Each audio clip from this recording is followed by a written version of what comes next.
I woke up to silence that morning, the kind of silence that feels unnatural, even in an empty house. At first, I thought it was one of those rare moments when Lila was just being quiet. Maybe she'd gone out for an early morning run or decided to grab coffee before I got up. But as I moved through the house, the unease began to creep in. Her shoes weren't by the door. Her coat wasn't on the hook.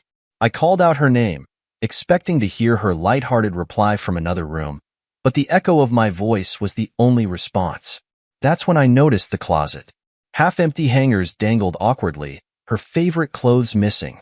The drawer where she kept her jewelry and little trinkets was open, its contents cleared out. Even the framed photo of us from our anniversary, something she had insisted on placing beside the bed, was gone. I stood there, staring at the hollow remnants of her presence, trying to process what this meant. At first, I thought there had to be an explanation. Maybe she had left in a hurry for some reason and just taken a few things with her. Maybe there was some kind of emergency. I pulled out my phone, half expecting to see a missed call or a text message explaining everything. Nothing. Panic turned into confusion, then confusion into a creeping dread. I searched the house, even though I already knew the answer. Her suitcase was gone. The bathroom shelves where she kept her skincare products were empty. And worst of all, there wasn't even a note. For 8 years, we'd shared a life together. Lila had been my partner, my confidant, the woman I had built my future around. Sure, we had our ups and downs. What marriage didn't? But I never thought it was bad enough for her to just vanish like this. No goodbye.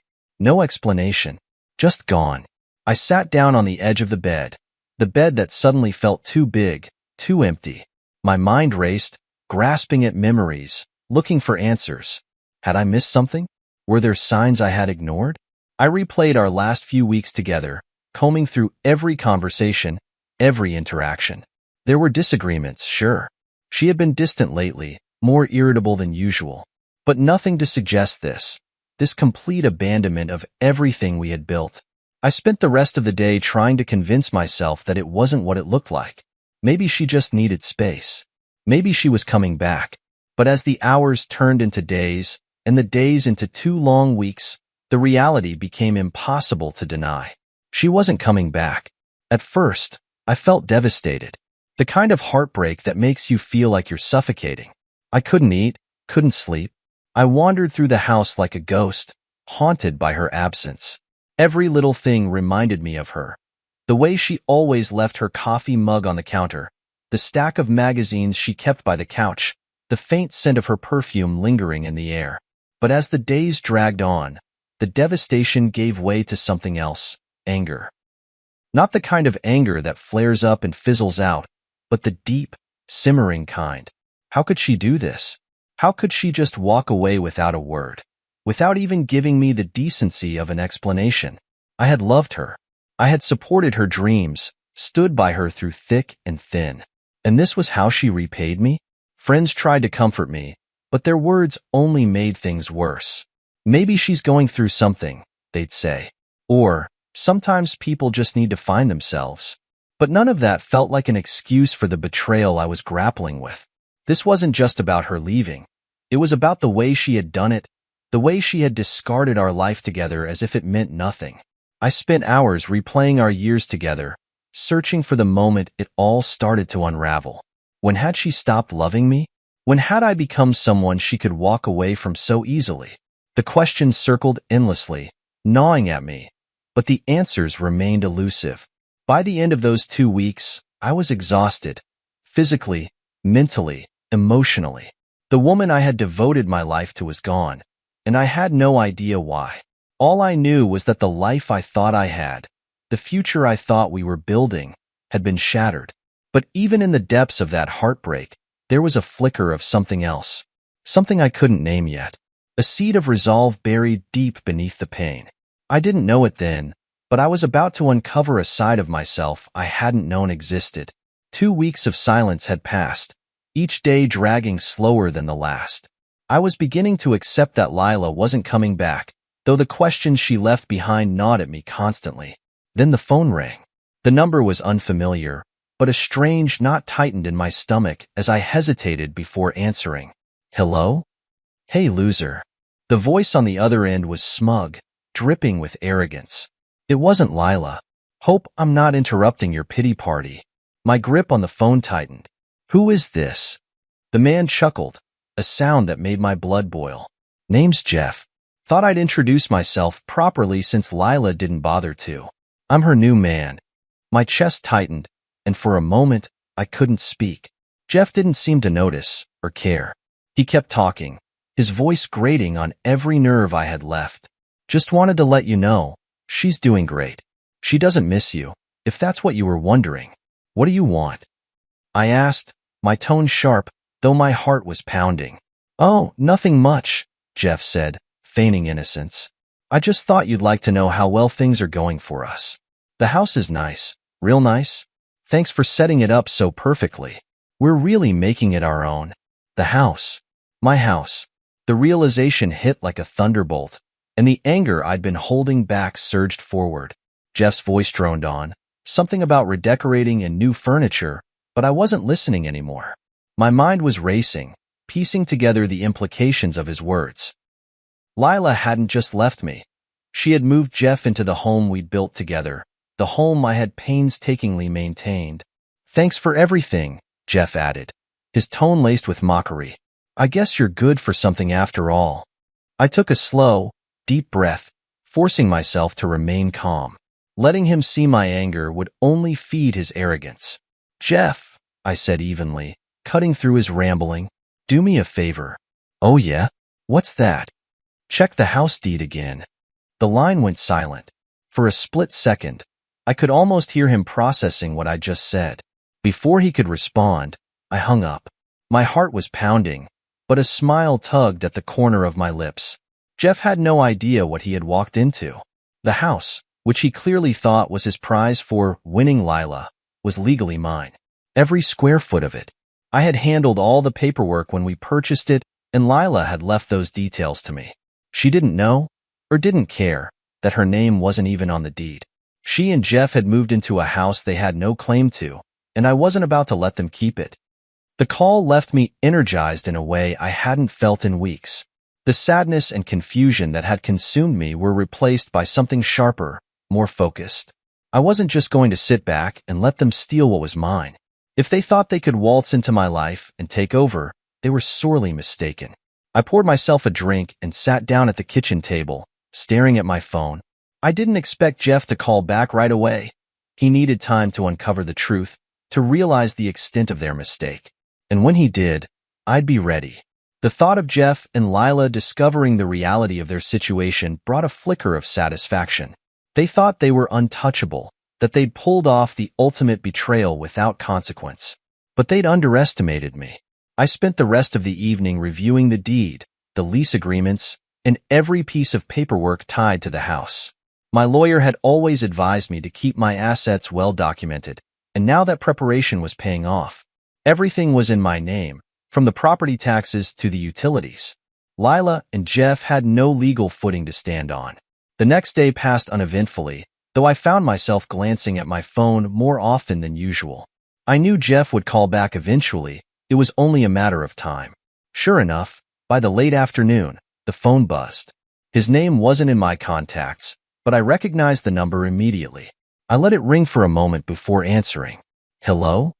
You son of a... Jeff's voice was a mix of panic and fury. What the hell did you do? You own the house? I leaned back in my chair, keeping my tone calm. It's all in the deed, Jeff. Maybe you should have done your homework before moving in. He launched into a string of expletives, ranting about betrayal, fraud, and how I couldn't do this to him. I let him rage, listening with a calm amusement that only seemed to infuriate him further. When he finally paused, out of breath, I added, "Oh, and just so you know, the lease agreement you signed, that's with me too, and you're in violation of it." I hung up again, cutting him off mid-sentence. My heart was racing, adrenaline coursing through my veins, but I couldn't stop the grin spreading across my face. Let the games begin. The hours after Jeff's panicked callback were filled with a kind of satisfaction I hadn't felt in weeks. It wasn't just about having the upper hand. It was about reclaiming control. After weeks of confusion, heartbreak, and unanswered questions, I finally had the opportunity to set things right on my terms. I didn't hear from Jeff or Lila the next day. That silence was almost more satisfying than his frantic shouting had been. I could picture them pacing the house, poring over paperwork, and arguing about how they'd ended up in this mess. The image of Jeff, the smug man who had called me a loser, now floundering under the weight of his own arrogance, was poetic. I wasn't going to rush my next move. The beauty of the situation was that I didn't have to. Every legal document was in my name, and the law was entirely on my side. They could rant, rave, and throw accusations all they wanted, but nothing they did could change the fact that they had no claim to the house they were so eager to flaunt. In the meantime, I started putting my plan into motion. I reached out to my lawyer, Andrew, a sharp and meticulous professional who had helped me manage my real estate assets for years. When I explained the situation, he didn't hide his amusement. "So, let me get this straight," Andrew said, a hint of laughter in his voice. "Your wife left you, moved in with her boyfriend, and they're living in one of your properties?" "Pretty much," I replied, unable to suppress a small chuckle myself. Andrew shook his head. "You can't make this stuff up."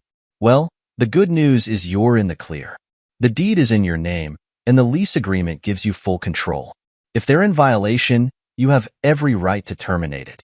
"That's exactly what I want to do," I said firmly. "No more playing nice." Andrew agreed to draft the termination notice immediately. "They'll have 30 days to vacate," he explained. "Legally, there's no way they can fight it, but I'm guessing they won't take it well." "I'm counting on it," I said with a wry smile. That evening, as I sat in the quiet of my home, I reflected on how far things had spiraled. Lila's betrayal had left me reeling, but now, I felt a sense of clarity. This wasn't just about revenge. It was about drawing a line in the sand. Lila and Jeff had crossed it, and now it was time for them to face the consequences.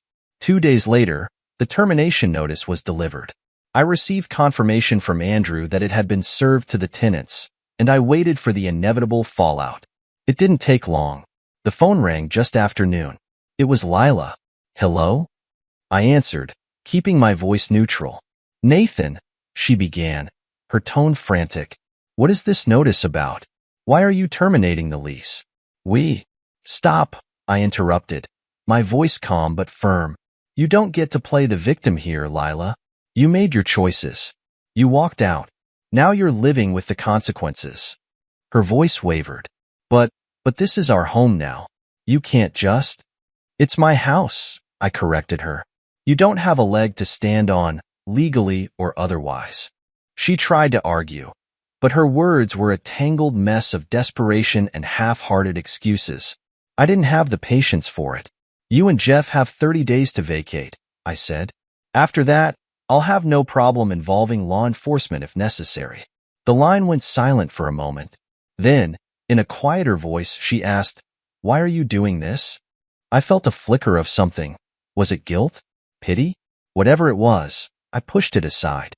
"Because you don't get to walk all over me and expect me to stay silent. You made your bed, Lila. Now lie in it." I hung up before she could respond. That evening, I received another call, this time from Jeff. Predictably, he was livid.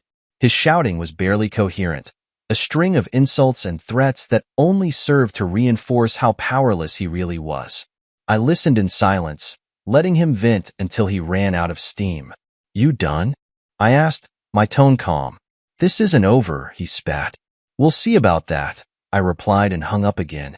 The storm was just beginning, but for the first time in weeks, I felt steady. Lila and Jeff had underestimated me, and now they were reaping the rewards of their arrogance. I wasn't just regaining control of my house. I was reclaiming control of my life. The fallout from the termination notice hit faster and harder than I expected. The morning after my call with Jeff, I woke up to a barrage of texts and missed calls from both him and Lila. They ranged from frantic pleas to outright threats, a chaotic cocktail of desperation that made their situation all the more satisfying to watch unfold. I ignored the messages. I had nothing more to say, and besides, the legal process was already in motion. The 30-day countdown had begun, and there was nothing they could do to stop it. By midday, Jeff's frantic texts escalated into another phone call. I answered this time, curious to see what angle he'd try next. You're making a big mistake, he began, his voice dripping with barely contained anger. You can't just throw us out. This is our home now. Our home, I replied, feigning surprise. That's interesting, Jeff. Because last I checked, the deed has my name on it, and you're violating the lease agreement. So no, it's not your home. He sputtered, searching for a retort but finding none. This isn't fair, he finally said. Lila and I have built a life here. A life in a house you have no right to, I shot back. Maybe you should have thought about that before moving in. His tone shifted, becoming more aggressive. If you think I'm just going to roll over and let you win, you've got another thing coming. I'll fight this. Good luck with that, I replied calmly. The law's on my side, Jeff. You might want to save your energy for packing. I hung up, feeling a surge of satisfaction. Jeff's bravado was crumbling, and it was only a matter of time before Lila followed suit. Sure enough, a few hours later, she called me. This time, her tone was different, not angry, but pleading. Nathan, please, she began, her voice trembling. Can we just talk? This has all gotten out of hand. There's nothing to talk about, Lila, I said evenly. You made your choices, and now you're dealing with the consequences. That's how life works. But where are we supposed to go? She asked, her voice breaking. We don't have anywhere else lined up. You can't just leave us stranded. I paused, letting her words hang in the air. Part of me felt a twinge of guilt. This was the woman I'd once loved, after all. But then I remembered the way she'd left, the mocking tone in Jeff's voice when he first called me, and the pain of those first 2 weeks when I'd been left alone to pick up the pieces. You should have thought of that before, I said finally. This isn't my problem anymore, Lila. You made sure of that when you walked out. She tried to argue, but I wasn't interested in hearing it. I ended the call, feeling a strange mixture of closure and finality. For the first time, I felt like I was truly in control, not just of the house, but of my life. The days that followed were quiet on my end, though I knew chaos was brewing on theirs. Mutual friends began reaching out, their messages laced with curiosity and a hint of gossip. Did you really kick Lila and her boyfriend out of the house? One friend asked. Yes, I replied simply. It's my house. The responses varied. Some expressed surprise, others outright support. But the general sentiment was clear. People were starting to see through Lila and Jeff's facade. The life they tried to build on the back of their betrayal was crumbling, and the cracks were showing. As their move-out day loomed closer, I received fewer messages from Lila and Jeff. I assumed they were too busy scrambling to find a new place to bother me, and I was perfectly fine with that. The silence was a welcome change, a reminder that their drama no longer held any power over me. When the day finally arrived, I stopped by the property after work to ensure they had vacated. As I pulled into the driveway, I noticed the lights were off, the curtains drawn. The house was silent, empty. I stepped inside and was greeted by a strange sense of calm. They were gone. Walking through the rooms, I felt a weight lift off my shoulders. The house, once a battleground for betrayal and heartbreak, was mine again. And this time, it felt different, cleaner, lighter, as though it had been purged of the negativity that had plagued it. I stood in the living room, taking in the stillness, and realized that this wasn't just the end of a chapter. It was the beginning of a new one. Lila and Jeff had tried to take everything from me, but in the end, they'd only freed me. As I locked up and headed home, I couldn't help but smile. The storm was over, and I had weathered it. Now, it was time to rebuild. The day after Lila and Jeff vacated the house, I woke up feeling lighter than I had in months. It wasn't just the absence of their drama. It was the knowledge that I had stood my ground, reclaimed what was mine, and emerged stronger on the other side. For the first time in weeks, I allowed myself to reflect on everything that had happened. Lila's departure, the betrayal, the smugness of Jeff's initial call, and the chaos that followed. It all played out like scenes from a movie.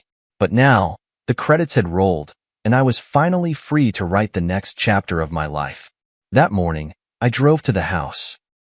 It was a crisp, clear day, the kind that made everything feel possible. As I unlocked the front door and stepped inside, I was struck by the quiet. The silence wasn't oppressive or sad. It was peaceful. The house felt empty, yes, but it also felt clean, as though it had been stripped of all the negativity that had once filled it. I walked from room to room, taking note of what needed to be repaired or replaced. Jeff and Lila hadn't exactly left things in pristine condition. There were scuff marks on the walls, scratches on the floors, and a lingering smell that I couldn't quite place. But none of it bothered me. If anything, it was an opportunity to make the space my own again. Later that day, I met with a cleaning crew and a contractor. The cleaning crew was efficient, scrubbing away every trace of Lila and Jeff's presence, while the contractor and I discussed plans to repaint the walls, refinish the floors, and make a few upgrades. By the end of the day, the house already felt different, brighter, lighter, and full of potential. As the renovations began, I found myself rediscovering a sense of purpose. I threw myself into the project, choosing colors, picking out furniture, and envisioning how each room would look once it was complete. It wasn't just about fixing the house, it was about rebuilding my life. The process was surprisingly therapeutic. Painting the walls felt like wiping the slate clean. Refinishing the floors felt like grounding myself in something solid and unshakable. Every decision, every small improvement, was a step toward reclaiming not just the house, but the part of myself I had lost during my marriage to Lila. Outside of the renovations, I started reconnecting with old friends and hobbies. Chris, my closest friend, made it his mission to drag me out of the house at least once a week. "You've spent enough time wallowing," he said one night as we sat at a bar, beers in hand. "It's time to start living again." He was right, of course. Slowly but surely, I began to re-enter the world. I picked up photography again, dusting off the camera that had been sitting and used in a closet for years. I started going to the gym, channeling my frustration and energy into something productive. I even joined a local hiking group, exploring trails I'd never had time to visit before. The more I focused on myself, the less I thought about Lila and Jeff. Their betrayal, once a constant source of pain, became a distant memory. I didn't know where they were or what they were doing, and I didn't care. My life was moving forward, and they were no longer part of the story. A few weeks after the house renovations were complete, I invited Chris over for dinner. As we sat in the newly decorated dining room, laughing and reminiscing, I realized how far I had come. The house, once a symbol of heartbreak, was now a place of peace and possibility. It wasn't just a house anymore. It was a home, my home. By the time Chris left that night, I felt something I hadn't felt in a long time: pride. I had faced betrayal, heartbreak, and humiliation, but I had come out stronger. The house was proof of that, a tangible reminder of my resilience and determination. As I stood in the living room, looking out at the moonlit yard, I thought about what lay ahead. There was still work to be done, both on the house and on myself, but for the first time in a long time, I felt ready to face it. The future was mine to shape, and I wasn't going to let anyone take that away from me. With the house fully restored and my life regaining a sense of normalcy, I thought the chapter with Lila and Jeff was finally closed. But of course, life rarely lets you move on without a few final twists. The day I received a letter from Jeff's lawyer, I couldn't help but laugh. It was a pathetic attempt at intimidation, accusing me of fraudulently evicting them and demanding compensation for the emotional distress I had allegedly caused. The audacity was almost impressive. Jeff, the man who had mocked me for weeks, was now trying to play the victim. I handed the letter to my lawyer, Andrew, who skimmed through it with a smirk. "This is nothing more than a desperate bluff," he said, tossing the letter onto his desk. "They don't have a legal leg to stand on."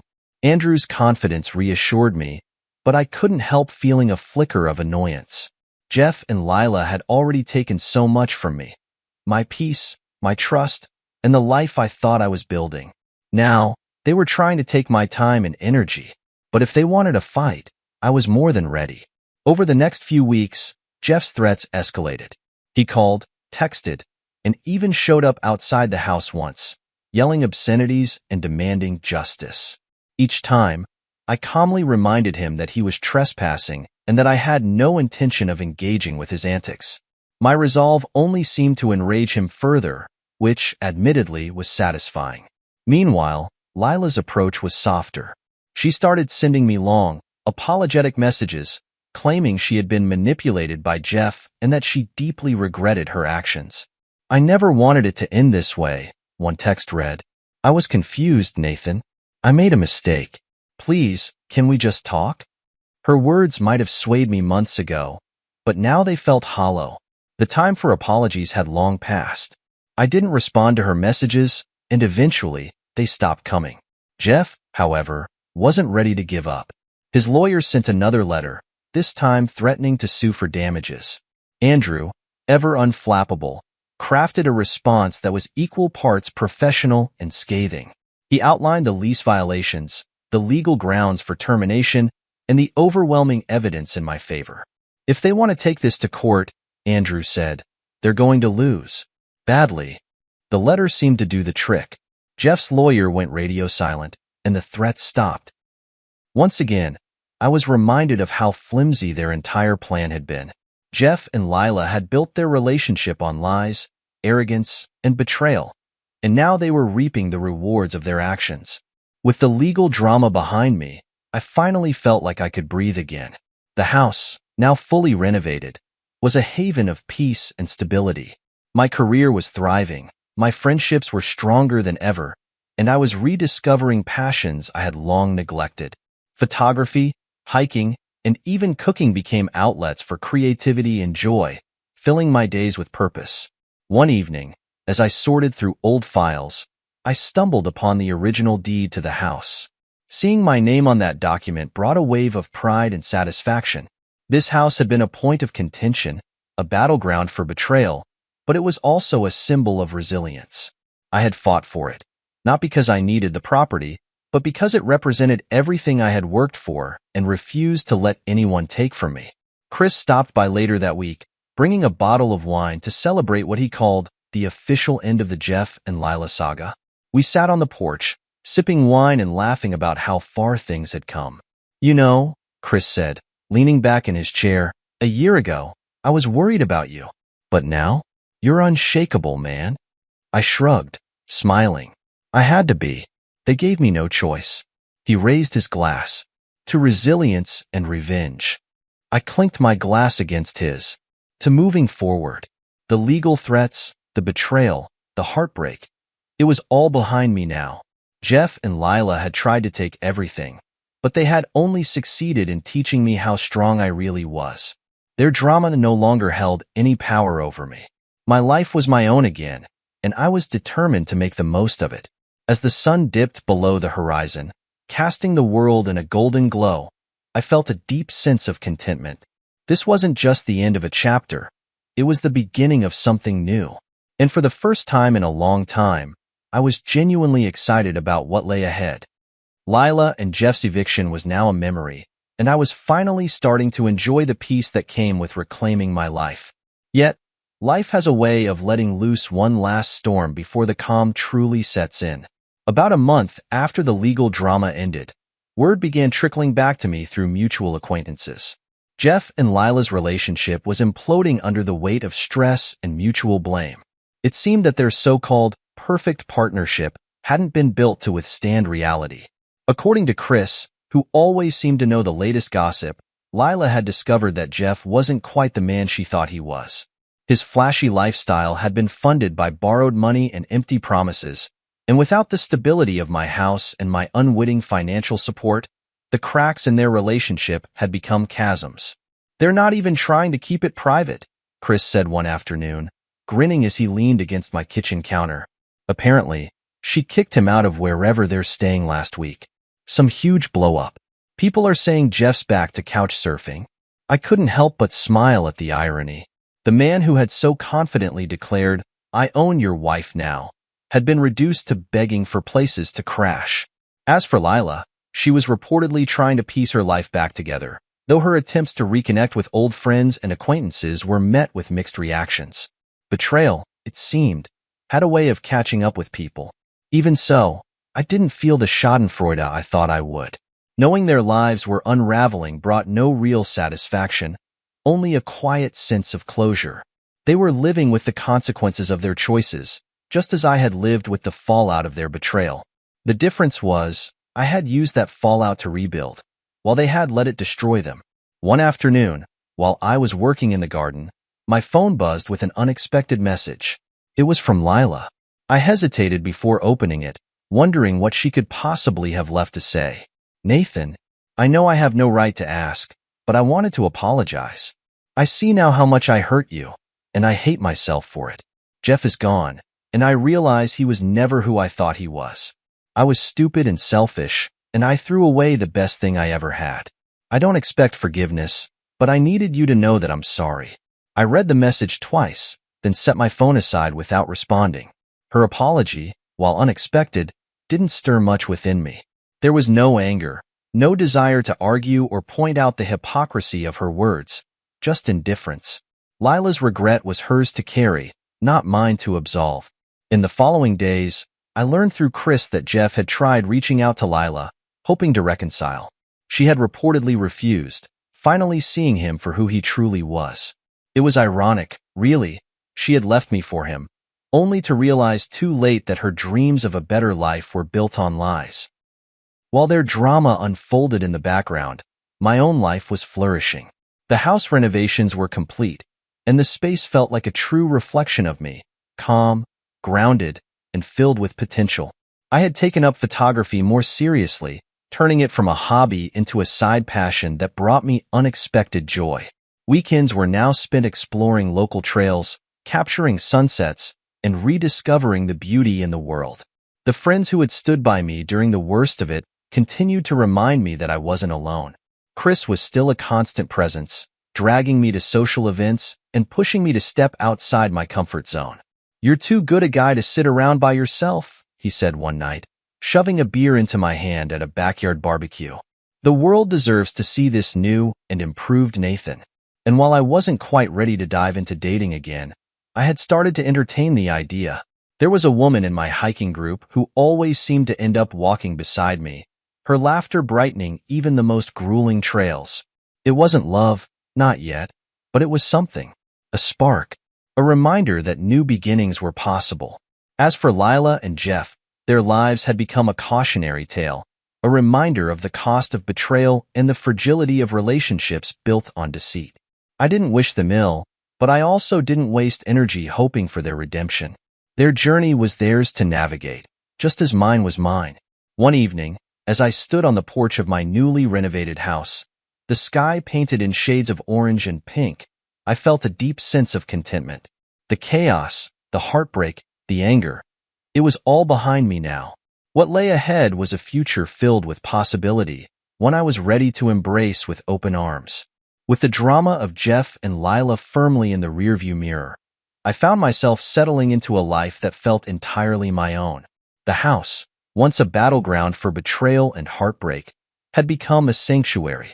Each day brought new opportunities for growth, and I embraced them with a sense of freedom I hadn't felt in years. The renovations were finished, the last of the paint dried, and the furniture arranged just the way I liked. Every inch of the house reflected my personality and preferences. No compromises, no lingering traces of a life that had been tainted by deceit. It was a fresh start, and I relished every moment of it. With the house no longer a project, I shifted my focus to rebuilding myself. Therapy continued to be a cornerstone of my recovery.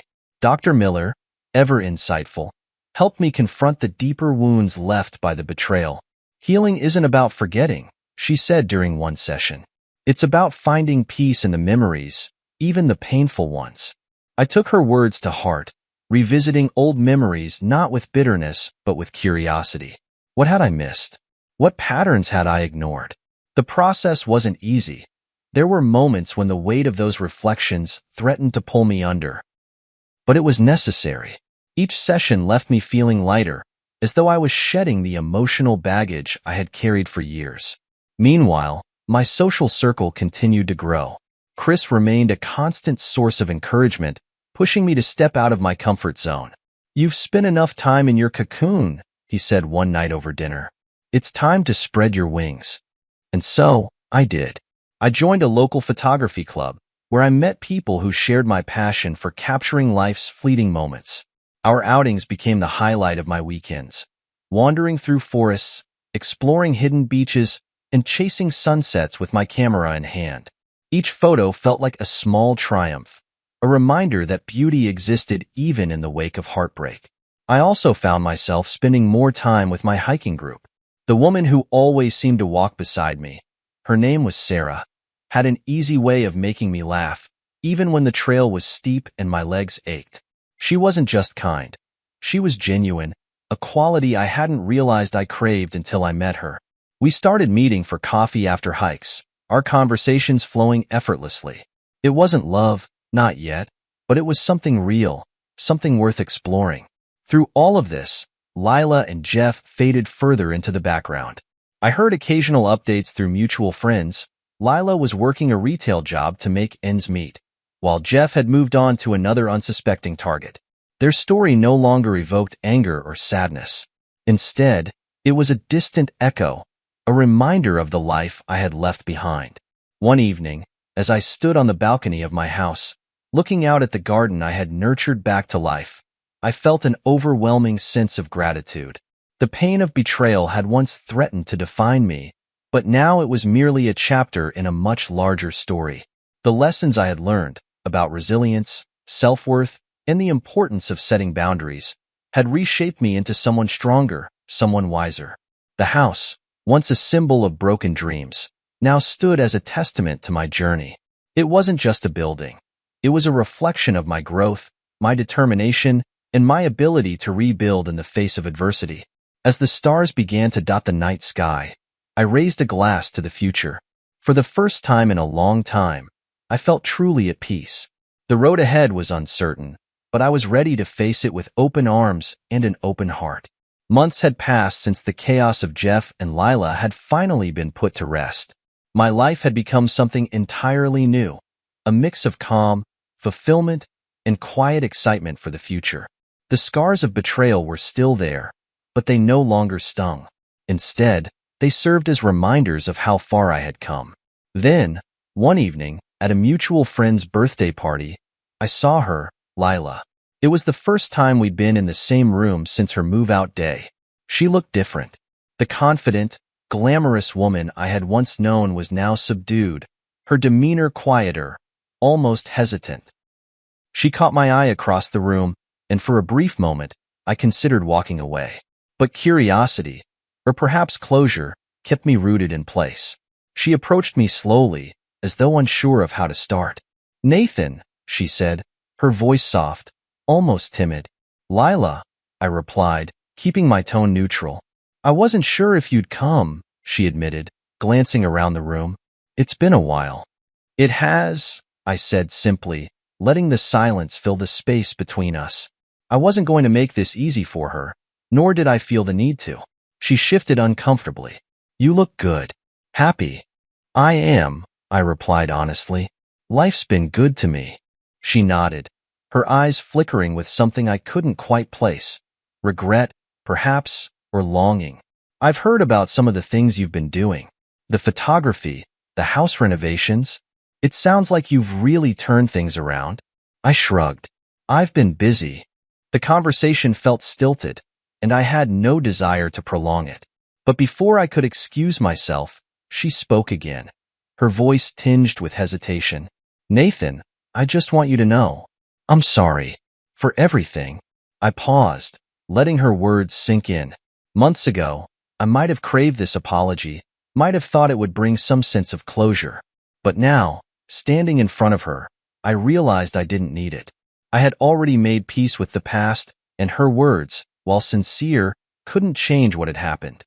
"I appreciate that," I said finally, my tone even. "But we've both moved on. What's done is done." She nodded, her expression falling slightly. "I know I don't deserve it, but I hope, someday, you can forgive me." Forgiveness. It was a strange word, one I hadn't given much thought to in recent months. Did I forgive her? Perhaps. But more importantly, I had forgiven myself for the times I had ignored the red flags, for the trust one had misplaced, for staying in a relationship that had long since lost its foundation. "I already have," I said, surprising even myself. "Not for your sake, but for mine. Her eyes glistened, and she opened her mouth to say something more, but I held up a hand. Take care of yourself, Lila. With that, I turned and walked away, leaving her standing there in the crowded room. As I stepped outside, the cool evening air washed over me, bringing with it a sense of clarity. That brief encounter with Lila had been the final piece of the puzzle, the last lingering thread of a chapter that was now fully closed. I didn't feel anger or sadness, just relief. Over the next few days, I reflected on how far I'd come. The house, now a haven of peace and creativity, was a symbol of my resilience. My friendships had deepened, my passions had flourished, and my connection with Sarah from the hiking group had grown into something quietly beautiful. Life wasn't just good, it was thriving. I had learned that closure doesn't come from apologies or validation from those who hurt you. It comes from within, from choosing to move forward and build something better. And that's exactly what I had done. As for Lila and Jeff, their stories no longer mattered to me. Whether they found redemption or continued down their paths of self-destruction was irrelevant.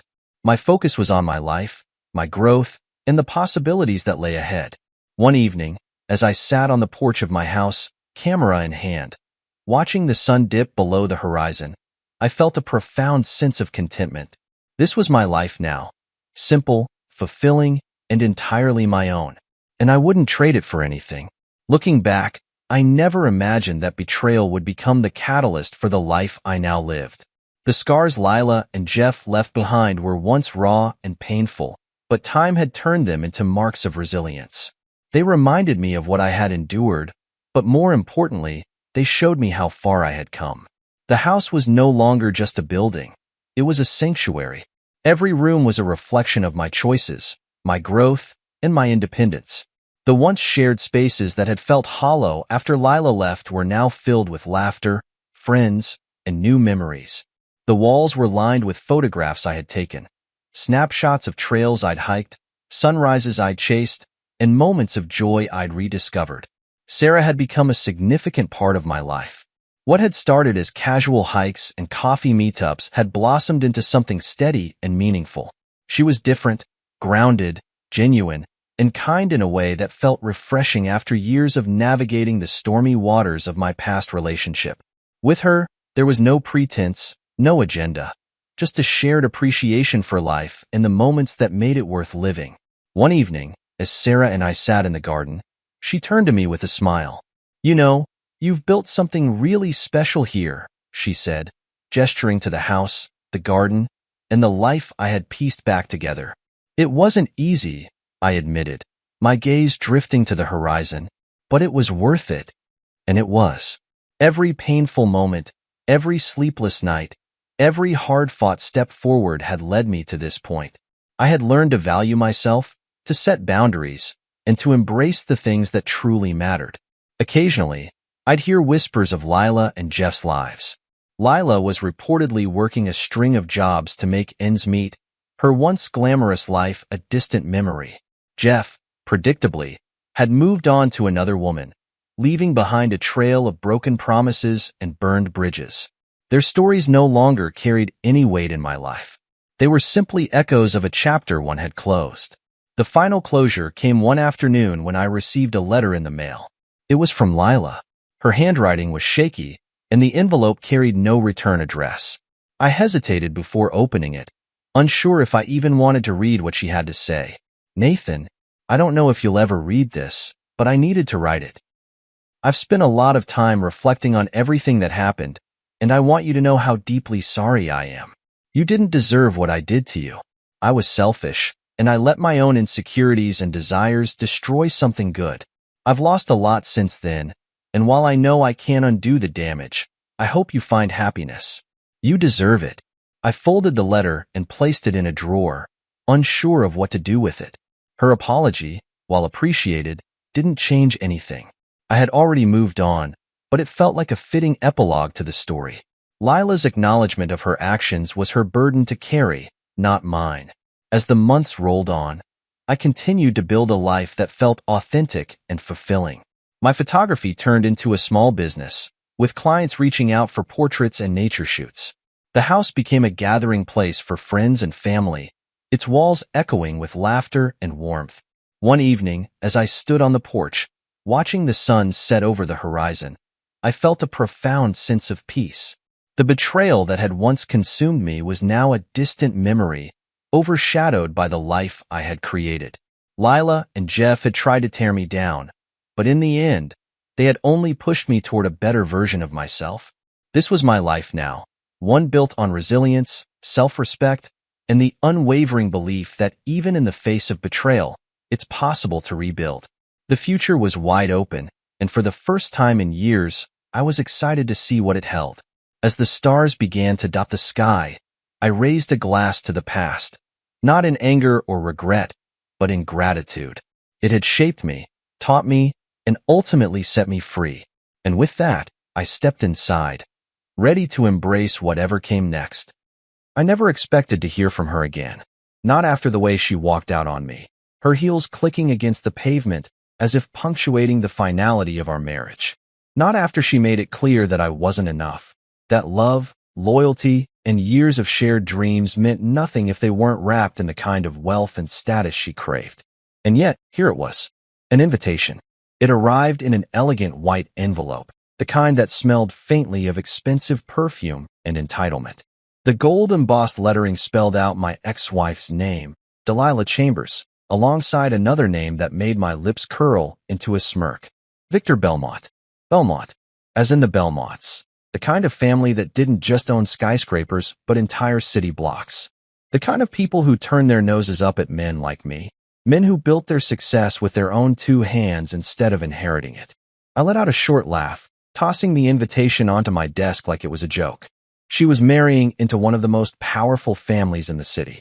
Good for her. That's what she always wanted, wasn't it? To be admired, envied, placed on a pedestal too high for people like me to reach. I reached for my glass of whiskey, swirling the amber liquid as I leaned back in my chair. I had moved on. I had built something for myself. I had no reason to care. Then my phone rang. At first, I almost ignored it, but something about the number made me answer. It was a business associate, one I hadn't heard from in months. "Hey, thought you might be interested in something," he said, his voice smooth but eager. "You hear about that Belmont wedding happening this weekend?" I frowned. "I might have." He chuckled. "Then you should know it's not just a wedding. It's a gathering. Every big name in the city is going to be there. CEOs, investors, people with real power. And you know what else? Deals will be made." I sat up, suddenly more interested. "Go on." "There's a contract on the table, one that could change everything for you. But it's a closed-door kind of opportunity, invite only. And, well, you just so happen to have a golden ticket." I glanced at the invitation again. A wedding? No, this wasn't just a wedding. It was a chance to step into a world where names mattered more than ideas, where one handshake could be worth more than a lifetime of hard work. And more than that, it was a chance to look Delilah in the eye and remind her exactly who she left behind. For a brief second, I considered ignoring it. I had better things to do than entertain the ghosts of my past. But then I thought about what it would mean to walk into that event, to stand in the middle of all those people who once looked down on me and show them, no, prove to them, that I was someone worth noticing. My smirk widened as I picked up the invitation, running my fingers over the fine print. Maybe I wasn't invited out of love, but I was invited nonetheless.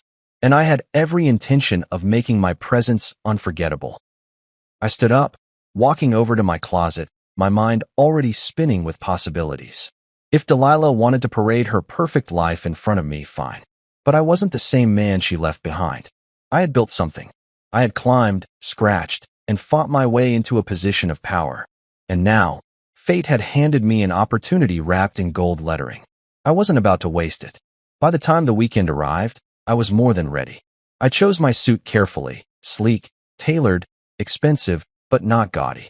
It was the kind of suit that made people take a second look, the kind that spoke of success without the need for words.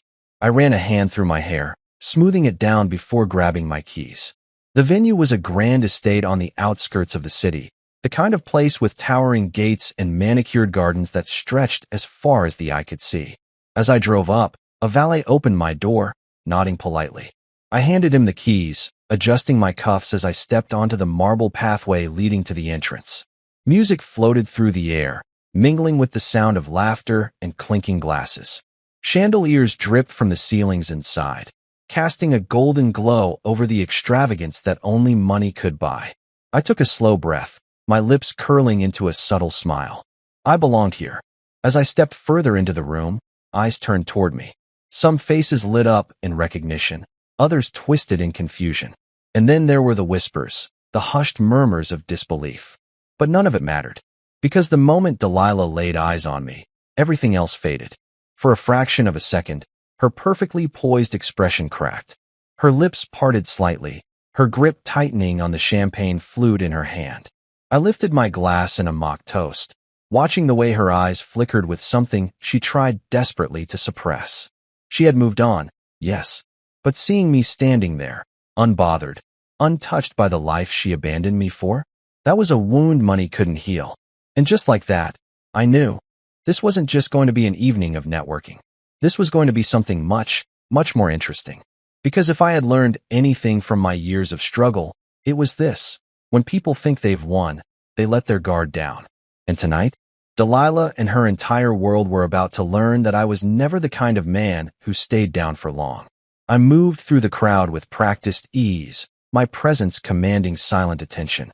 The people here weren't just wealthy. They were powerful, the type who could bend laws, shatter businesses, and turn nobodies into kings with a single handshake.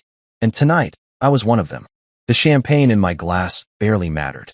I wasn't here to drink. I was here to make an impression. Across the room, Delilah still hadn't taken her eyes off me. She was trying to mask her shock, but I knew her too well. The slight flare of her nostrils, the subtle tightening of her fingers around the stem of her glass, it was all there. I took my time, making sure she felt every second of my silence, of my presence. And then, I made my move. I stepped forward, weaving through the crowd like a man who belonged. I exchanged nods with men in tailored suits, shook hands with people who only weeks ago would have never looked twice at me. Funny how quickly respect comes when you carry yourself like you already own the room. By the time I reached Delilah, she had pulled herself together. Barely. Darling, she purred, the smile on her lips forced but flawless. What a surprise. I wasn't expecting to see you here. I tilted my head slightly, taking a slow sip of champagne before answering. Didn't you invite me? She let out a soft laugh, but there was an edge to it. I did, but I didn't think you'd actually come. I assumed that I wouldn't dare show my face. I finished for her, watching as she swallowed down whatever lie she had been about to tell. A voice interrupted before she could respond. Darling, aren't you going to introduce me? I turned toward the source of the voice, my smirk widening just slightly. Victor Belmont. He was as polished as they came, the kind of man who had never known struggle, who had been born into power and privilege and had no concept of what it meant to fight for a single thing in life. He was everything Delilah had ever wanted. And yet, there was something in the way he looked at me, a flicker of uncertainty, of calculation. I extended my hand before she could answer. Victor Belmont, I presume. He hesitated, just for a fraction of a second, before shaking my hand. His grip was firm, but it lacked the roughness of a man who had ever done real work. You must be. He trailed off, glancing at Delilah for help. She smiled, a bit too sweetly. My ex-husband. There it was. The words hung in the air between us, heavy with history. Victor's smile tightened just a little before he let out a smooth laugh. Ah, of course. I've heard so much about you. I raised an eyebrow. Have you? Only good things. Delilah cut in quickly, but the way her voice wavered just slightly told me otherwise. I chuckled, swirling the champagne in my glass. That's surprising. I'd imagine most of what Delilah says about me is outdated. I turned my gaze to her then, making sure she saw the meaning behind my words. I wasn't the man she walked away from. Not anymore. A flicker of something crossed her face. Maybe regret. Maybe something else entirely. Victor, oblivious to the tension, let out another laugh. Well, I suppose the past is the past. Tonight is about the future. He lifted his glass. A toast. I lifted mine in return, never breaking eye contact with Delilah. To the future, I said, my voice smooth. And to old friends. We clinked glasses, but I could see the way her fingers trembled slightly as she took a sip. This was only the beginning. The rest of the evening unfolded like a carefully orchestrated play. I moved through the crowd, speaking with men who held influence, making connections that would serve me well in the future. I wasn't here to cause a scene. No, I was here for something far more important. Opportunity. And it came sooner than I expected. As I stood near the grand staircase, a man approached me. He was older, distinguished, with the air of someone who had spent decades building an empire. I recognized him immediately. Charles Whitmore, a name that carried weight in business and politics alike. "I have to admit," he said, extending a hand, "I didn't expect to see you here." I shook his hand firmly. Neither did I, but I never turned down an interesting invitation. He chuckled. "Smart man. And from what I hear, you're making quite the name for yourself in the industry." I kept my expression composed, but inside, I knew this was the moment I had been waiting for. "Just trying to build something worthwhile," I said smoothly. He nodded approvingly. "That's exactly the kind of mindset we like to see. If you have a moment, I'd like to discuss something that might interest you." I glanced briefly toward Delilah and Victor, who were engaged in conversation across the room. I smiled. "I have all the time in the world." We stepped aside, away from the noise, and for the next half hour, I listened carefully as Whitmore laid out an opportunity, one that had the potential to elevate my business into something much bigger. By the time we shook hands, I knew one thing for certain. Coming here tonight wasn't just a good decision. It was the best decision I had ever made. And as I turned back to the crowd, catching the way Delilah's gaze lingered on me, I knew she realized it too. This wasn't just about the past. This was about the future. And mine had never looked brighter. The night carried on in a blur of conversation, laughter, and clinking glasses, but beneath the polished surface, an undercurrent of tension simmered. I could feel it. Delilah could feel it. Maybe even Victor sensed it, though he pretended otherwise. I had come here expecting to be nothing more than a spectator to her carefully curated new life. But now, I was an uninvited disruption. A ghost from her past that refused to be buried. And I was enjoying every second of it. After my conversation with Charles Whitmore, I made my way toward the balcony, needing a moment to take it all in. The city stretched out before me in glittering lights, the air crisp against my skin. Success was within reach, and I could taste it. I was so lost in thought that I almost didn't hear the footsteps behind me. Almost. "You've certainly made an impression tonight." Delilah's voice was smooth, carefully measured, but I could hear the tightness beneath it. The mask she had so expertly worn all night was starting to slip. I didn't turn around immediately. Instead, I took a slow sip of my drink, letting the silence settle between us. Let her wait. Let her wonder. Finally, I turned to face her. "Have I?" Her lips curved into something resembling a smile, but her eyes betrayed her. "You always knew how to command a room," she admitted, stepping closer. "I just didn't think you'd use that skill here." I let out a low chuckle, shaking my head. "You invited me, Delilah. Did you think I'd come just to sit in the corner and watch?" Her gaze flickered, just for a second, and that was all I needed. "You've done well for yourself," she said, shifting the conversation. "I've heard things. Good things." I raised an eyebrow. "From who?" She hesitated, then sighed. "People talk." I smirked, leaning against the railing. "And what do they say?" She exhaled slowly, her eyes drifting toward the city skyline. "That you built something from nothing. That you've made connections, smart moves. That you're no longer the man I left." There it was. The confession hidden in plain sight. I watched her carefully, searching for the regret in her eyes. It was there, buried beneath layers of pride and self-assurance. She wouldn't say it outright. She never would. But she felt it. "People change," I said simply. "Some grow. Others chase the same things, hoping they'll feel different the next time around." Her jaw tensed, but she didn't argue. "You think you know me," she said softly, her voice carrying a note of something dangerously close to nostalgia. "You always thought you understood me better than anyone else." I tilted my head slightly. Didn't I? She turned to face me fully then, and for the first time all night, she let her guard down.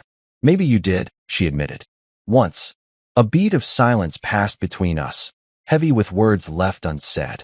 Then, she did something I didn't expect. She reached for my hand.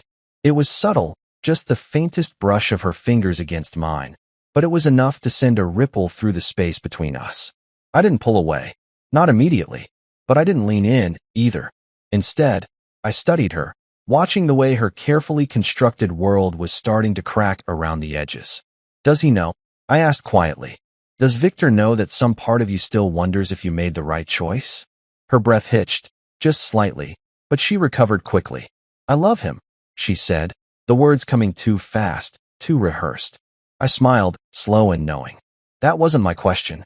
She pulled her hand back as if burned, her posture straightening as she slipped her mask back into place. It doesn't matter, she said, her voice cooler now. What's done is done. I nodded, taking a step closer, not enough to touch, but enough to make her feel it. You're right, I murmured. What's done is done. For a moment, she didn't move, didn't breathe. Then, the door to the balcony creaked open, and Victor's voice cut through the charged air. There you are, darling. I was starting to wonder where you'd run off to. Delilah stepped back as if she had just remembered where she was. Who she was. I turned slowly, meeting Victor's gaze. He smiled, but there was something beneath it now, something sharp and territorial.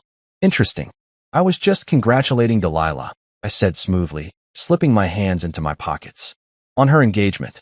A very impressive match. Victor chuckled, but his eyes didn't quite match the sound. Yes. Well, when you find the right person, you don't waste time, do you? Delilah said nothing. I let the silence stretch just long enough to be noticed before I smiled.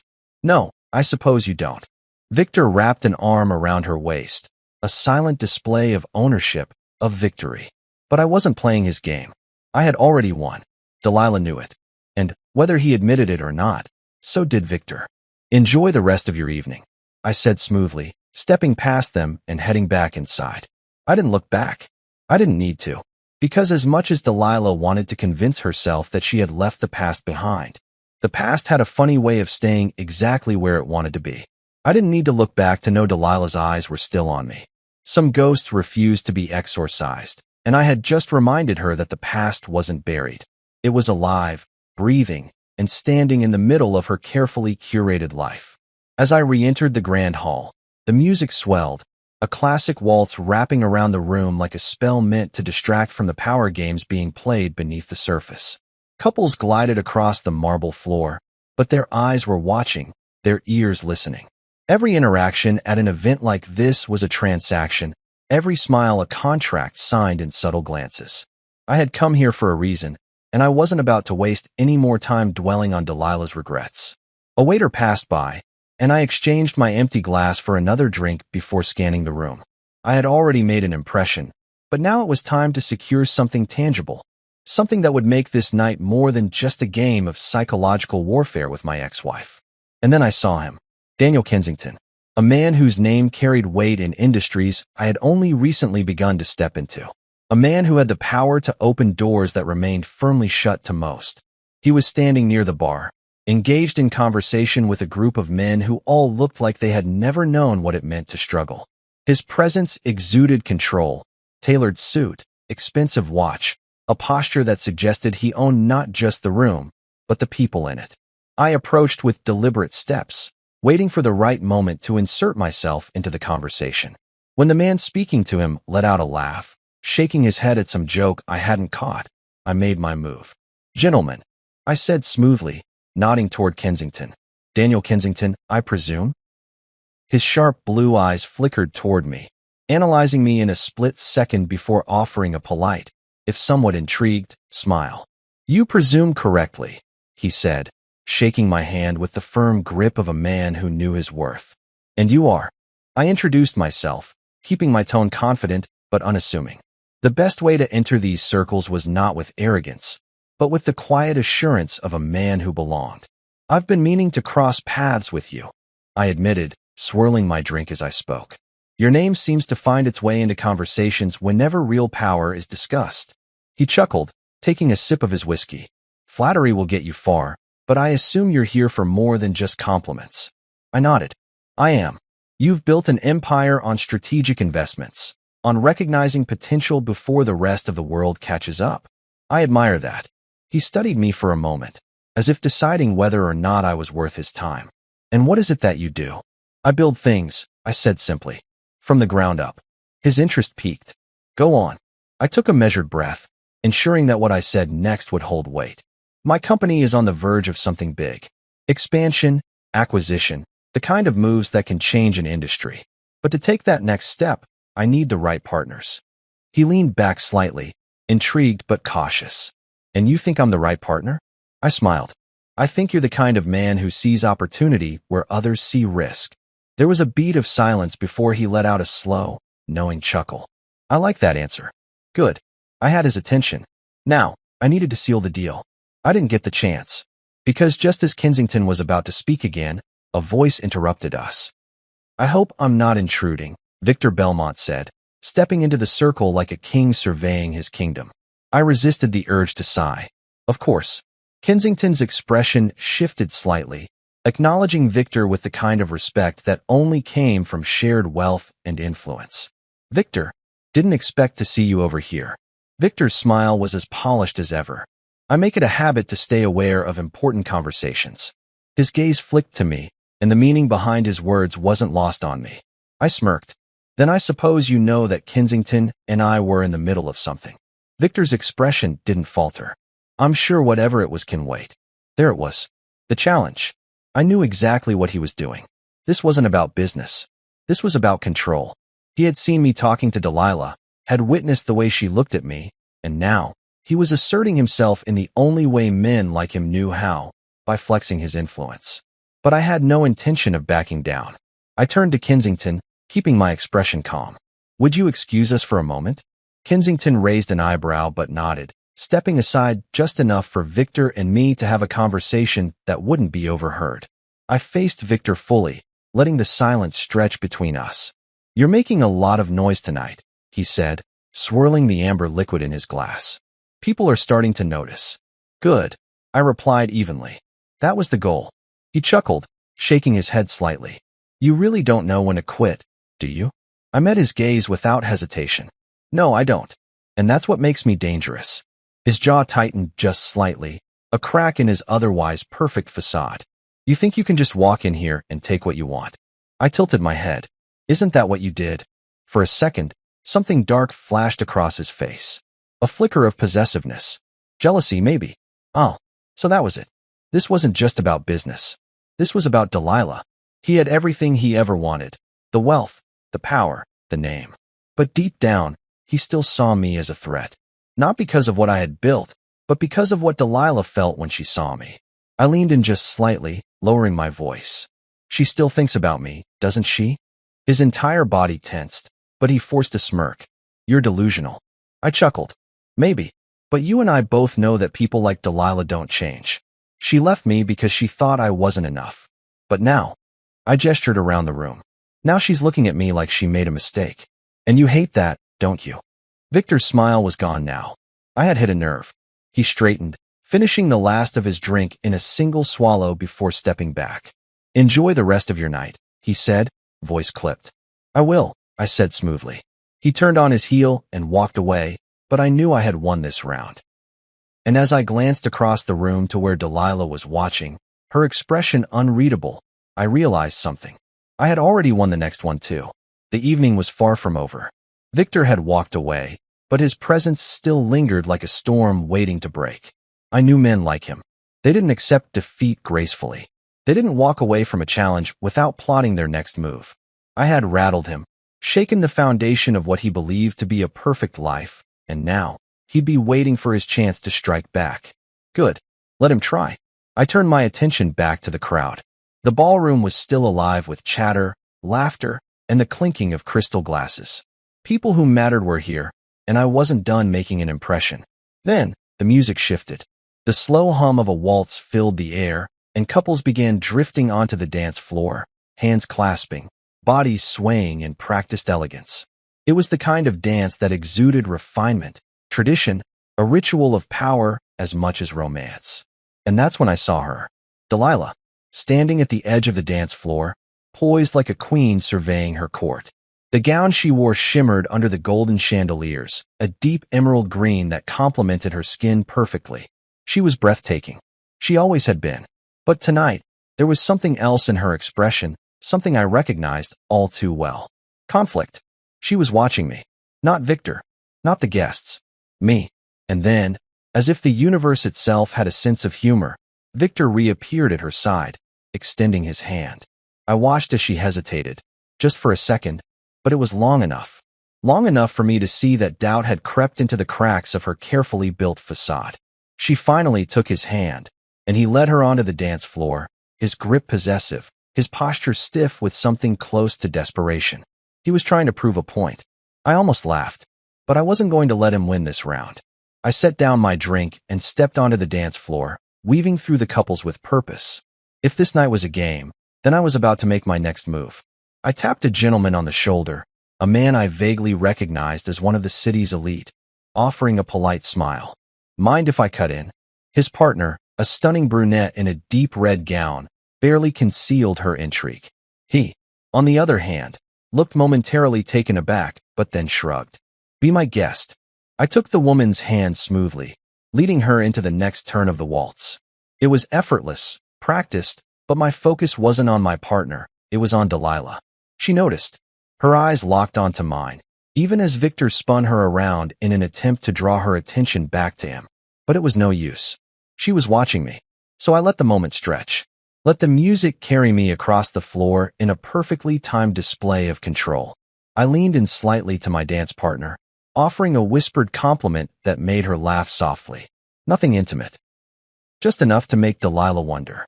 Victor's jaw clenched. And then, I did something that shattered the fragile truce of the night. I released my partner with a polite nod and took 2 steps forward, toward Delilah. Toward them. Victor's grip tightened around her waist, his eyes flashing with unspoken warning. I smiled. Mind if I cut in? I asked smoothly, my voice calm, confident. Delilah's breath hitched. I saw it. Felt it. Victor's grip on her didn't loosen. We're in the middle of a dance. I didn't break eye contact. And a flicker of tension passed between us, unspoken but understood. Victor was holding onto her not just physically, but symbolically, trying to remind both of us that she was his now. But Delilah? She had other ideas. She turned to Victor, placing a hand gently on his chest. It's just one dance. The muscles in his jaw tightened. And then, slowly, reluctantly, he let go. I stepped forward, taking her hand in mine. The music continued, but the air around us had changed. Every eye in the room was on us. Every conversation had quieted just slightly.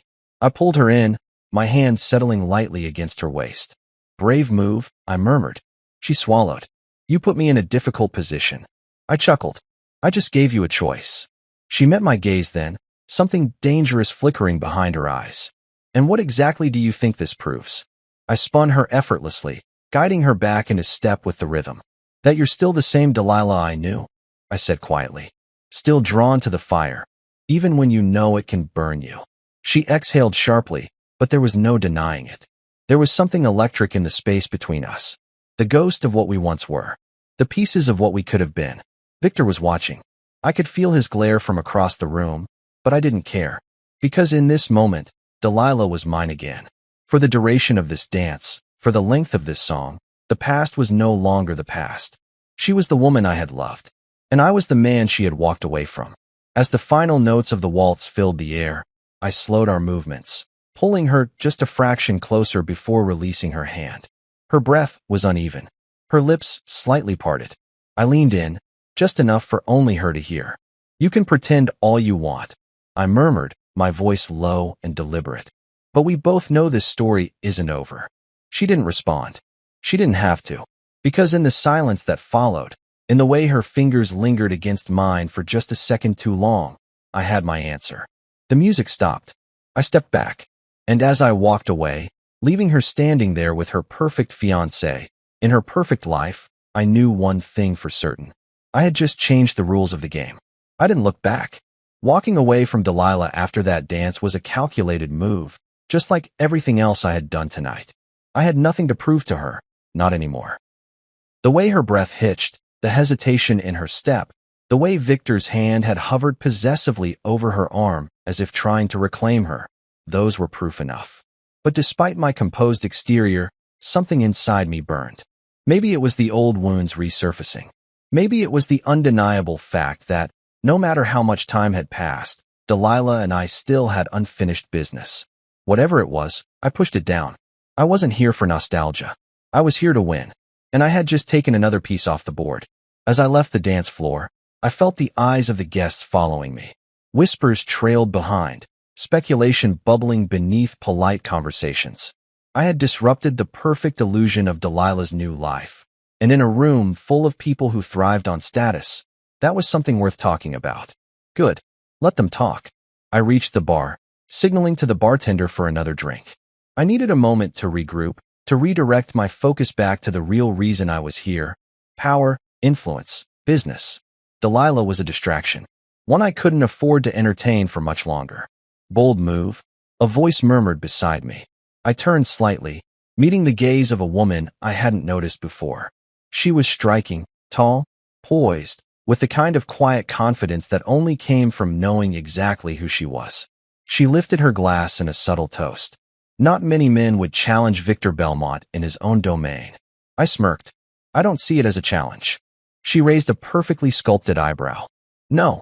I took a slow sip of my drink before answering. I see it as a reminder. Her lips curved slightly, intrigue flickering in her dark eyes. A reminder of what? That no matter how much wealth or power a man has, I said smoothly, there are some things he still can't buy. She let out a soft chuckle, swirling her wine. Interesting philosophy. But tell me, are you here for business or pleasure? I studied her for a moment, measuring her intentions. She wasn't flirting, not exactly. This was something else. A test. Both, I admitted. She nodded approvingly. Then you might be exactly the kind of man I need to talk to. Before I could respond, a presence interrupted us. Victor. I had felt him coming before he even spoke, the weight of his glare pressing into my back like a blade. Excuse us, he said, his voice perfectly polite but lined with steel. The woman beside me glanced between us, clearly entertained by the tension. Well, this just got interesting, she murmured before stepping away, leaving us alone. Victor didn't waste time. I don't know what game you think you're playing, he said in a low voice, but it ends now. I took a sip of my drink, turning to face him fully. I wasn't aware we were playing a game. His jaw clenched. Stay away from Delilah. There it was. The real reason he had come over. It wasn't about business. It wasn't even about power. It was about her. I smirked. You're worried. His eyes darkened. I have nothing to be worried about. Then why are you here? Silence stretched between us. Victor was used to being the most powerful man in the room. He was used to having everything under control, his name alone opening doors, his reputation keeping threats at bay. But I wasn't one of his lackeys. I wasn't someone he could intimidate, and that infuriated him. I leaned in slightly, lowering my voice. Let me give you some free advice, Victor. If you truly believed Delilah was yours, you wouldn't need to come over here to tell me to stay away. His hands curled into fists at his sides, but he forced a smile, masking his anger with well-rehearsed civility. You think you're clever, he said, his tone controlled but venomous. I shrugged. I think I know how this ends. Victor exhaled sharply, shaking his head. You don't belong here, he muttered before turning on his heel and walking away.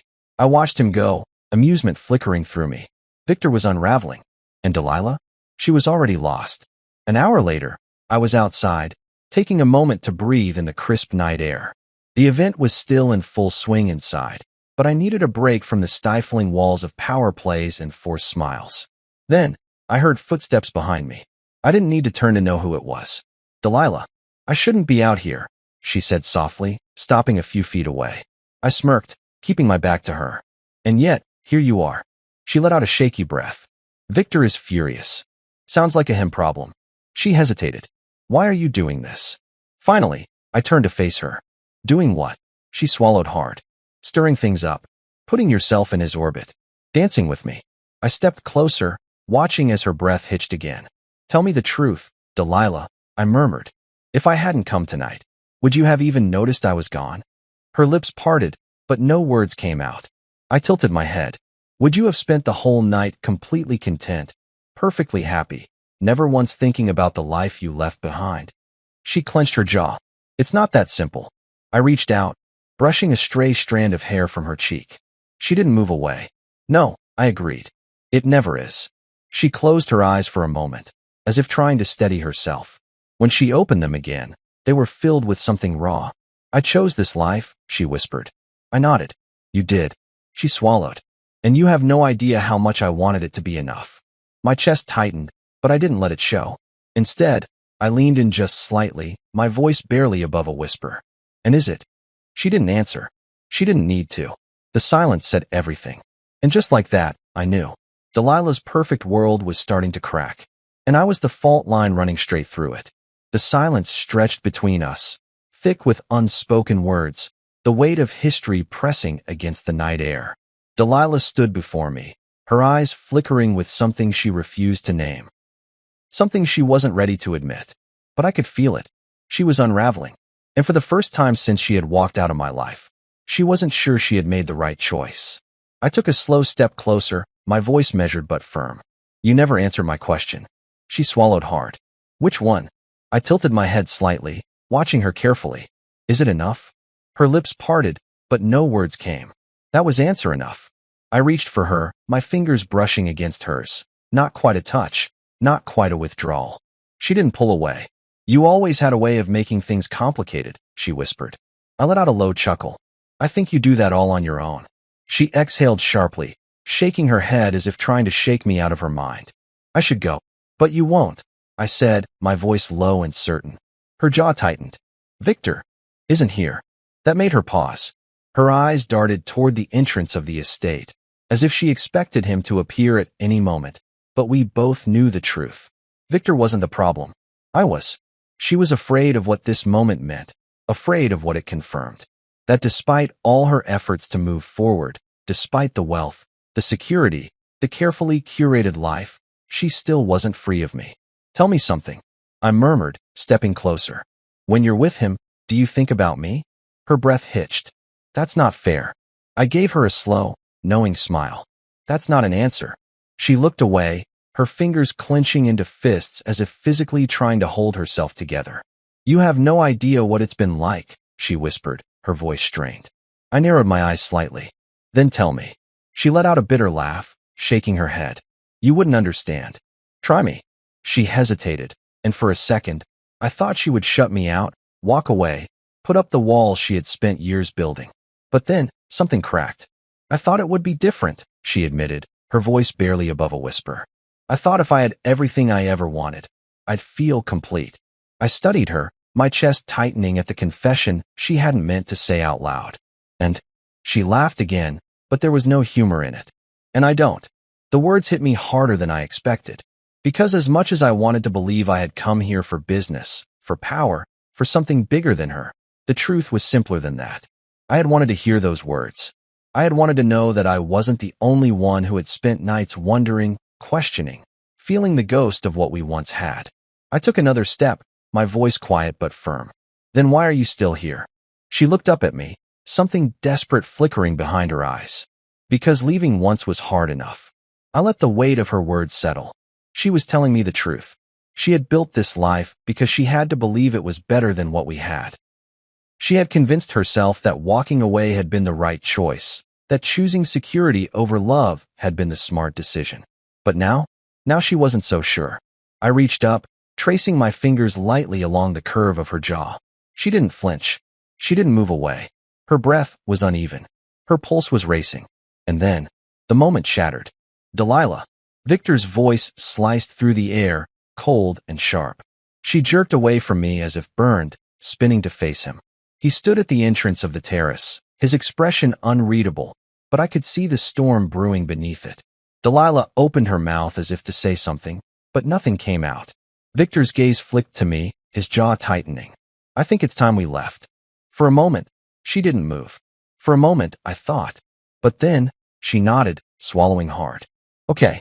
I stayed silent as she walked past me, as Victor placed a possessive hand on the small of her back, as if reminding both of us exactly where she belonged. But just before she disappeared inside, she hesitated. Just for a second. And in that second, I saw everything I needed to see. This wasn't over. Not even close. Victor knew it. Delilah knew it. And now? So did I? The night stretched on, but I was done playing polite.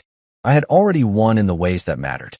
Delilah's perfect world was crumbling, and Victor was grasping at control he didn't have. I stepped back into the grand hall, my mind already working through the next moves I would make.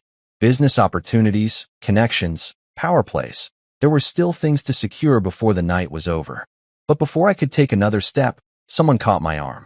You certainly know how to make an impression. I turned, my gaze meeting the same striking woman from earlier, the one who had watched the entire night unfold with quiet amusement. I smirked. Is that a compliment? She tilted her head slightly, studying me. An observation. I took a slow sip of my drink, watching her carefully. And what else have you observed? She smiled. That you're the most dangerous man in this room. I let out a quiet chuckle. And why's that? Because unlike the rest of them, she murmured, stepping closer, you don't care about playing by the rules. I held her gaze, intrigued.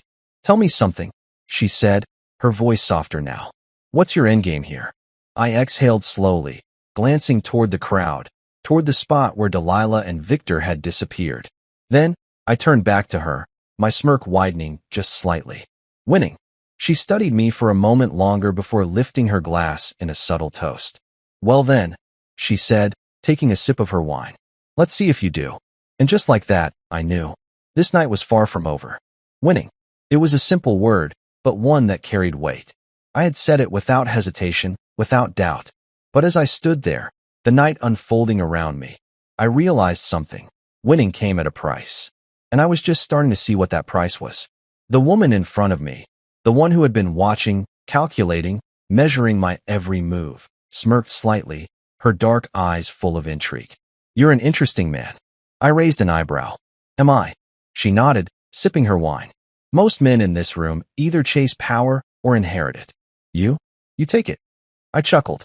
And which category do you fall into? She tilted her head slightly. The one that watches and waits. Smart. She wasn't here for casual conversation. She was here because she had recognized something in me. Something that separated me from the rest of these men who were content playing by rules they didn't write. I leaned against the bar, studying her carefully. And what is it you're waiting for? She smiled, slow and knowing. The moment when the game shifts. My smirk widened. Then you won't have to wait long. She let out a quiet laugh. Good. I don't like wasting time. Neither did I. But before I could say more, something caught my attention. Or rather, someone. Delilah. She was back inside, standing near the far end of the hall. Victor had his hand on her waist, speaking to a group of investors. But she wasn't listening. She was looking at me. Her posture was perfect, her expression unreadable, but her eyes told a different story. A story of regret, of uncertainty, of a woman who had built her world out of careful choices, only to realize she had chosen wrong. She wasn't supposed to be here, looking at me like that. And yet, she was. The woman beside me followed my gaze, her smirk deepening. Ah, she murmured. So that's what this is about. I didn't answer. I didn't have to. She finished her drink, setting the empty glass on the bar before stepping closer. She doesn't know what she wants, she said softly. But you do. I turned to face her. And what do you think that is? She smiled. To remind her that you were never the mistake. Her words struck deeper than I wanted to admit. Because the truth was, she was right. Delilah had spent years convincing herself that walking away from me was the smart choice. That marrying Victor, stepping into his world, was the better life. But now she wasn't sure. And neither was he. Victor was talking to his investors, but his grip on her waist was just a little too firm, his smile just a little too forced. He had seen the way she looked at me, and it was driving him mad. I exhaled slowly, setting down my drink. If you'll excuse me, I said to the woman beside me. She gave me a knowing look. Go remind her. I didn't hesitate. I moved through the crowd with purpose, my steps steady, unhurried. People noticed. They always did. Power wasn't just about wealth or connections. It was about presence. And I had it. By the time I reached Delilah, she had already straightened, schooling her features into something neutral. Victor, on the other hand, wasn't nearly as composed. His jaw tightened the second he saw me. What do you want? I smirked. Just a conversation. He scoffed. We have nothing to talk about. I glanced at Delilah, arching an eyebrow. Is that true? Her breath hitched, barely noticeable, but I noticed. Victor did too. His fingers flexed against her waist before he forced himself to let go, stepping slightly in front of her as if shielding her from something dangerous. Me. I chuckled, shaking my head. You know, for a man who is everything, you seem awfully insecure. His eyes darkened. You're delusional. Am I? I looked at Delilah again, holding her gaze. Tell me, Delilah, are you happy? Victor stiffened beside her. She opened her mouth, but no words came. Silence. the kind that said more than any answer ever could. Victor turned to her sharply. Say something. Her lips parted. But before she could speak, something in the room shifted. An investor approached, clapping Victor on the back. Ah, Belmont. Just the man I wanted to see. The interruption was perfectly timed. Victor clenched his jaw, his entire body rigid with frustration. He had no choice but to turn, forcing a strained smile as he greeted the investor. And in that split second, I leaned in, my voice just for Delilah. You hesitated. She sucked in a breath, her fingers curling against the fabric of her gown. I stepped back, letting my words sink in, watching as emotions warred behind her eyes. Victor was still engaged in conversation, but I knew this wasn't over. Not for him, and definitely not for her. I turned, leaving them standing there. Because the truth was, she could fight it all she wanted. She could pretend. But deep down, we both knew. I had already won. And soon, she would have to admit it. To herself. To Victor. And most importantly, to me. I walked away, but I didn't need to look back to know Delilah was still watching. The hesitation in her voice, the flicker of doubt in her eyes, those weren't things Victor could ignore. And if there was one thing I knew about men like him, it was that they didn't handle doubt well. Especially not when it came from the woman they were supposed to own. I didn't leave the party. Not yet. There was still something unfinished in the air, an electricity that hadn't burned out. I felt it, and so did Delilah. So did Victor. I made my way toward the far end of the estate, stepping outside onto one of the smaller balconies. The cool night air was a relief after the heat of the ballroom, the thick air of money and expectation that had filled the space inside. The view was expansive, the city skyline stretching far into the distance. It was a reminder, one I had fought for.